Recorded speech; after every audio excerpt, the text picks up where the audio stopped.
Hi friends, good morning. అందరికీ నమస్కారం. గోదావరి జిల్లాల్లో వరద ఉధృతి కారణంగా ప్రతిసారి దశాబ్దాల కాలంగా లంక గ్రామాలన్నీ మునిగిపోవడం, మరీ ముఖ్యంగా లోతట్టు ప్రాంతాలు దెబ్బతినడం, ఇళ్లలోకి కానీ గ్రామాల్లోకి కానీ వరద విపరీతంగా రావడం, దాని కారణంగా చాలా నష్టపోవడం జరుగుతూ ఉంది. ప్రాణాలు కానీ, ఆస్తులు కానీ, పశువులు కానీ ఇవన్నీ నష్టపోతూ ఉన్నాయి.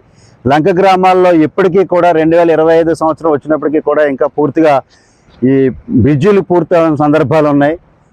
ఇప్పుడు పి గన్నవరం, అమలాపురం పరిసర ప్రాంతాల్లో కూడా చాలా చోట్ల బ్రిడ్జిలు లేకపోవడం, లోతట్టు ప్రాంతాలు జలమయం అవ్వడం ప్రతిసారి జరుగుతూ ఉంది. వేలాది క్యూసెక్కుల నీళ్లు సముద్రం పాలవుతూ ఉన్న మహారాష్ట్ర నుంచి, భద్రాచలం నుంచి వస్తున్న ఈ గోదావరి ఉగ్ర రూపం దాల్చడం, మరీ ముఖ్యంగా ఏటిగట్లకి పటిష్టత చేయాలి, రివెట్మెంట్ చేయాలని ఇరిగేషన్ అధికారులకు ఎన్నిసార్లు వినతి పత్రాలు ఇచ్చినా సరే ఏ ఒక్కరోజు కూడా ఈ ఏటిగట్ల మీద దృష్టి సారించిన దాఖలాలు లేవు.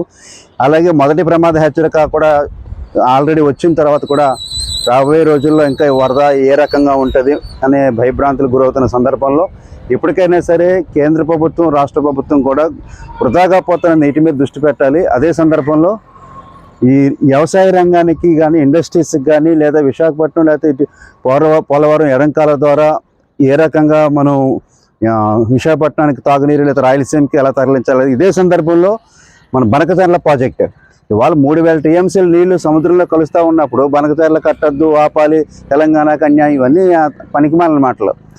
వృధాగా ఇన్ని 3000 టీఎంసీలు సముద్రంలో కలుస్తున్నప్పుడు బనకచర్ల ప్రాజెక్టు కట్టుకుంటే వెనకబడిన రాయలసీమకు నీళ్లు చుక్కలు ఇస్తే వచ్చే అభ్యంతరం ఏంటి? అట్లాంటి సమంజసం కాదు. ఇప్పటికైనా సరే రాష్ట్ర కేంద్ర ప్రభుత్వాలు వృధాగా పోతున్న గోదావరి జిల్లాల మీద దృష్టి పెట్టాలని చెప్పి కోరుతా ఉన్నాను. జెటి రామారావు, ఏపీ జేఏసీ నాయకులు.